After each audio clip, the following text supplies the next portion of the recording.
Mingaba Drumari, Drumay Mega Nipian just like Barret, Tinero, Mega Me, Dex area Lego, Bayam Tando, PC at the leading last in our web Barret. So, say when I a song teaches about no.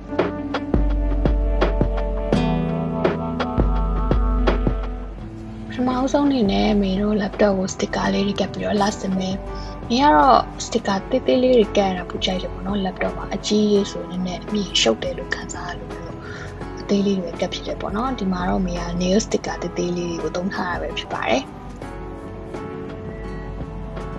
နောက်ပြီးတော့မေက laptop လေးကိုပန်းရောင် 5 လေးရသွားအောင်လို့ cover လေးကိုအရင်ကမေဝယ်ထားမှုတဲ့ပန်းရောင် cover လေးချိန်လိုက်ပါတယ်မေအနေနဲ့ကတော့ဒီ workspace မှာအမြဲတမ်းဒီ color ဒီ design ဒီ device တွေနဲ့နေတိုင်းလို့ထိတွေ့ပြီးလုပ်နေရတာဖြစ်တဲ့အတွက်ကြာလာတော့နည်းနည်းပြင်းလာတယ်လို့ခံစားရတယ်ပြီးတော့တစ်လွင်စမ်းတက်တဲ့ခံစားချက်မျိုးမရှိတော့ဘူးပေါ့နော်အဲကြတော့မေရဲ့ productivity ကိုလည်းနည်းနည်းလေးတော့ထိခိုက်လာတယ်လို့ခံစားရလို့ဒီနေ့မေက gadget နဲ့ decoration တစ်လေးတွေပြောင်းပြီးတော့pinky vibe လေးရအောင်ဖန်တီးနေတာပဲဖြစ်ပါတယ်ဆိုတော့ laptop လေးကတော့ pinky vibe လေးဖြစ်သွားပြီးgadget လေးတွေကိုလည်းမေ pinky vibe လေးရအောင်အသစ်လေးတွေမှာထားတယ်ဆိုတော့မေနဲ့တူ unbox လုပ်ကြည့်ကြမယ်မေ conversion မြန်မာ company ကနေပဲမေကြိုင် Logitech product လေးတွေကိုမှာထားတာဖြစ်ပါတယ် signature M650 mouse လေးရဲ့my device K380 keyboard လေးရဲ့ပဲဖြစ်ပါတယ်နောက်ခုလုံးကိုမေ rose color လေးတွေကြီးမှာထားပါတယ်ဆိုတော့မေနဲ့အတူတစ်ခုချင်းစီ unbox လုပ်ကြည့်ကြမယ်နော်ဒီ K380 model လေးကတော့မေအရင်ကတည်းကသုံးနေတဲ့ keyboard လေးပဲပေါ့နော်အရင်ကြိုက်လို့ဒီတစ်ခါတော့ rose color လေးထည့်မှာတာပဲဖြစ်ပါတယ်သူကမာဒီ device ပဲမလို့ device 3ခုအထိသုံးလို့ရတယ်ပေါ့နော် color လေးကလည်းလုံးဝ pastel pink လေးပါ box ထဲမှာတော့ keyboard ရဲ့ user documentation paper လေးရဲ့ပါပါတယ်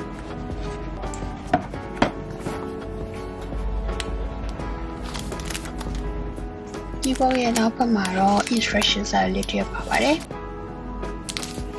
color လေးကလည်းလုံးဝမိအကြိုက် pastel pink color လေးပါ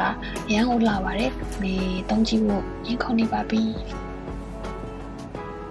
မေဒီ keyboard ကိုကြားရတဲ့အချက်ကတော့လုံးဝပပလေးဖြစ်နေတာပေါ့နော်key လေးတွေကအစဒါအိဖောင်းကြွမနေပဲနဲ့ပပလေးနဲ့ပပ slim ဖြစ်တဲ့ခံစားချက်ကလုံးဝအရင်မိုက်ပါတယ်ဒါကတော့မေအရင်တော့ white color လေးနဲ့အခု rose color လေးပါကဲမေတို့ mask လေးကိုဆက်ပြီးတော့ unbox လုပ်ကြမယ်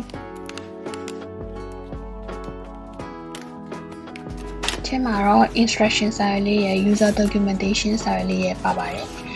မေဒီ signature M650 mouse လေးကိုရွေးရတဲ့အကြောင်းရင်းကတော့သူ့ရဲ့ design လေးကိုလည်းအရင်သဘောကျမိရပေါ့နော်ပြီးတော့နောက်သူ့မှာကဒီ left click right click button လေးတွေအပြင်ဘေးဘက်မှာပေါ့နော် side button လေးအပေါ်တစ်ခုပါပါတယ်အဲ့ဒါလေးကိုလည်းသဘောကျတယ်ပေါ့နော်နောက်သုံးပုံလေးတော့မေနောက်ပိုင်းသုံးပြရင်းနဲ့ရှင်းပြပေးပါမယ်ဒီမေရဲ့ M350 mouse လေးနဲ့ဆိုရင်တော့သူကနည်းနည်းလေးပိုကြီးတယ်ဒါပေမဲ့ဒီ M350 ကတော့ flat ပိုဖြစ်တယ်ပေါ့နော်သူကတော့ခုံလေးဆိုတော့လက်ထဲမှာထည့်တော့လက်နဲ့အဲ့လိုအံဝင်ခွင်ကြလေးလို့ဖြစ်တယ်ပို့ပြီးတော့ကိုင်လို့ကောင်းတယ်လို့တော့ခံစားရတယ် 350 လေးကတော့ flat ပို့ဖြစ်တယ်ပေါ့နော်တစ်ခုနဲ့တစ်ခုကိုင်ရတဲ့ feeling ချင်းကတော့မတူဘူးပေါ့နော်နည်းနည်းလေးပို့ပြီးတော့အဲ့လိုအံဝင်ခွင်ကြကိုင်ခြင်းနဲ့ဆိုရင်တော့ဒီ M650 max လေးကပို့ပြီးတော့အဆင်ပြေပါတယ်ဒီတော့ဟာမေရဲ့ white setup လေးကိုဖိလိုက်ပါတော့မယ် mouse pad လေးကလည်းတော်တော်ဟောင်းနေပြီဆိုတော့အသစ်ကလေးနဲ့လိမ့်လိုက်ပါတယ်ကဲ setup လုပ်ကြည့်ကြမယ် keyboard ထဲမှာလည်းbattery လေးနဲ့လုံးဝပါပြီးတာပေါ့နော်သူ့ရဲ့ဘေးဘက်မှာတော့ on off clock လေးပါပါတယ်ဒါဆိုရင်တော့ရပြီပေါ့နော်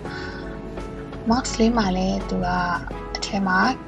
battery လေးတစ်လုံးရယ်ပြီးတော့ဒီ nano receiver လေးရပါပါတယ် nano receiver လေးကတော့ဒီ bluetooth နဲ့မသုံးချင်တဲ့အခါမျိုး USB နဲ့ချိတ်သုံးဖို့ပေါ့နော်ပြီးရင်တော့ဒီမှာ on off clock လေးပါတယ် millimeter ဖြစ်နေတော့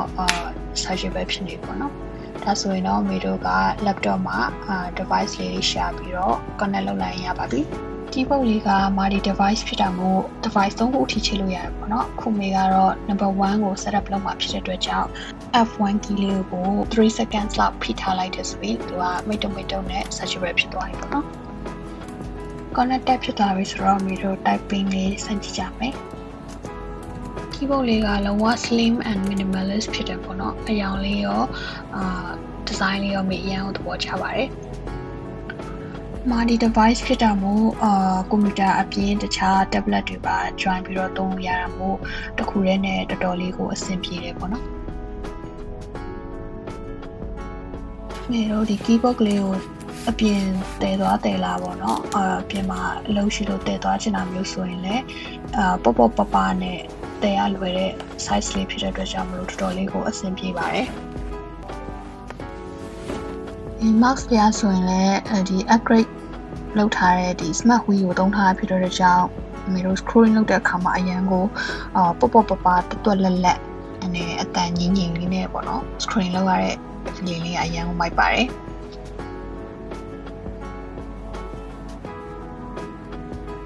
click sound လေးကလည်းလုံးဝညင်နေပေါ့နော်ဒါကတော့မေတစ်နှစ်ကျော်သုံးထားတဲ့မေ M350 လေးရဲ့ scrolling speed လေးပေါ့နော်ဒါကတော့650လေးရဲ့ scrolling speed လေးပါ click sound လေးပါလုံးဝအတန်ငြိမ်ပါတယ်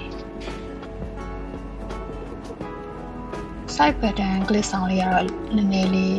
အတန်ပူကျဲပါတယ်မေတို့ဒီ side button လေးတွေကလည်း customize လုပ်လို့ရတယ်ပေါ့နော်အဲ့ဒါလေးတွေ customize လုပ်ဖို့အတွက်ကတော့မေတို့ Logitech website ကနေပြီးတော့ Logitech option plus ဆိုတဲ့ software လေးကို download လုပ်ဖို့လိုပါတယ်မေတို့ဒီ link နဲ့ရောက်တယ်ဆိုရင်ချက်ချင်း download မလုပ်သေးဘဲနဲ့ညာဘက်တောင်ဆုံးကပြထားတဲ့ option plus ဆိုတာလေးကို click လုပ်လိုက်ပေါ့နော်အဲ့တော့မှ option plus ကို software လေးကို download လုပ်ပေးဖို့လိုပါတယ်ဘာဖြစ်လို့လဲဆိုတော့ upgrade version မှာဒီ M650 mouse တွေကို customize လုပ်ရမှာဖြစ်ပါတယ်download လုပ်ပြီးတော့ဖွင့်လိုက်ပေါ့နော်ဖွင့်လိုက်တဲ့ဆိုသူကsoftware download တူအနေနဲ့တူလုပ်တော့မှာဖြစ်ပါတယ်download လုပ်နေတော့မှမေတို့ keyboard လေးကို iPad နဲ့ချိတ်ကြည့်ကြမယ်မေကအခု second device ကိုချိန်မှာဖြစ်တဲ့အတွက်ကြောင့် F2 key လေးကို3 seconds လောက်ဖိလိုက်ပါတယ်ဒါဆို searchable ဖြစ်ပြီးတော့ connect လုပ်လို့ရပြီပေါ့နော်device တစ်ခုနဲ့တစ်ခု switching ကလည်းအရင်လွယ်ပါတယ်ဒီ F1 F2 F3 key လေးတွေနဲ့ပဲchange ပြီးတော့သုံးလိုက်ရုံပဲပေါ့နော်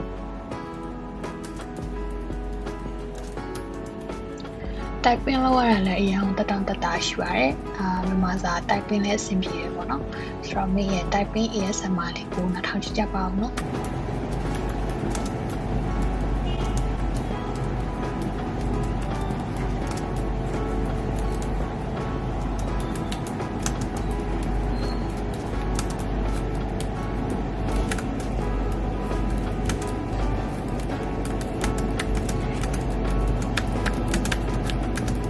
software လေး download လုပ်ပြီးသွားပြီဆိုရင်တော့ on screen instruction လေးတွေတိုင်း permission လေးတွေလိုက်ပေးလိုက်မယ်ဆိုရင်တော့setup လုပ်ပြီးသွားပြီပေါ့နော်ဒါဆိုရင် software ရောက်သွားပြီဆိုရင်မေတို့ connect ထားတဲ့ device တွေကပေါ်နေမှာပဲဖြစ်ပါတယ်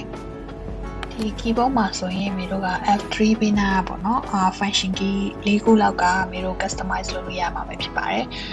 မေတို့ကြိုက်တဲ့ function လေးတွေကိုထည့်ထားလို့ရပါတယ်အများကြီးပါတယ်ပေါ့နော်အဆင်ပြေတာကိုထည့်သုံးလို့ရပါတယ်နောက် mouse လေးမှာဆိုရင်လည်းမေတို့ဒီ side button လေးတွေကို customize လုပ်လို့ရတယ်ဘာအတွက်သုံးလဲဆိုတာပေါ့နော်။မေကတော့ copy paste လုပ်ရအရင်များတဲ့အတွက်ကြောင့်မလို့copy paste function ကိုထည့်ထားပါတယ်။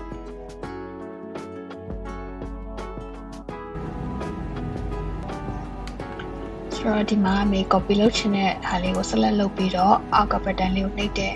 ပြီးရင် paste ချင်တဲ့နေရာမှာအပေါ် button လေးကိုနှိပ်လိုက်တဲ့ဆိုရင်သူ့အနေနဲ့သူ copy paste အလွယ်တကူရသွားပြီပေါ့နော်မေတို့ keyboard ကနေပြီးတော့ control key တွေfunction key တွေသုံးစရာမလိုတော့ဘူးပေါ့နော်အဲ့လိုမျိုးပဲမေတို့ဒီ Photoshop တို့ video editing တွေမှာလို့ဆိုလဲဒီ copy paste function ကတော်တော်လေးကိုအသုံးဝင်ပါတယ်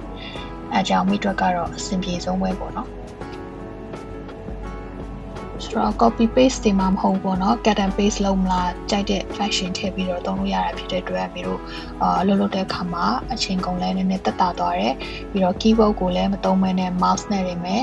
လုပ်လို့ရသွားတာမျိုးလည်းဖြစ်တယ်ပေါ့เนาะအဲ့ဒါကတော့ side button လေးတွေပါတဲ့ M650 mouse ရဲ့အသားချက်လေးပေါ့เนาะဆိုတော့မေရဲ့ desk space လေးကို pinky vibe လေးဖြစ်အောင်လဲ set up လုပ်ပြီးသွားပြီမေကတော့ဒီ Logitech ရဲ့ M650 mouse လေးရဲ့ K380 keyboard လေးရဲ့အတွက်ဆက်လေးကိုတော့အရင်သဘောကျပါတယ်ဒီနေ့ဗီဒီယိုလေးတွေ့ကတော့ဒီလောက်ပါပဲကျွန်တော်တို့လည်းကိုယ့်ရဲ့ workspace ကြီးဟာပြင်းစရာကောင်းနေတယ်ညီငွေလာပြီးဆိုရင်တစ်မျိုးလေးဖြစ်သွားအောင်ပြောင်းလဲလေးလုပ်ကြည့်ပါနော်အဆုံးထိကြည့်ပေးကြလို့ကျေးဇူးများကြီးတင်ပါတယ်နောက်ဗီဒီယိုတွေမှာပြန်တွေ့ကြမယ်နော်